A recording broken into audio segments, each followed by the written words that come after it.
अस्सलाम वालेकुम अज़ीज़ साथी कराम। आज हमने फ्लायर में बच्चों को जिस चीज़ की मश्क करवाई वो है आराब में ज़ेर की मश्क।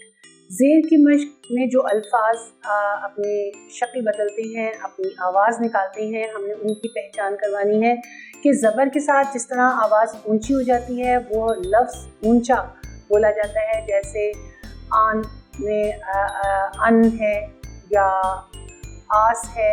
इसी तरह से मुँह खोल के वो ज़बर के साथ मुख्तलिफ आवाज़ें थी, जबकि जब हम ज़ेर के साथ जो लफ्ज़ बनाएंगे, जो पढ़ेंगे, उनमें जो आवाज़ है वो नीचे की तरफ आएगी, जैसे ज़ेर नून पिन या ज़ेर लाम हिल।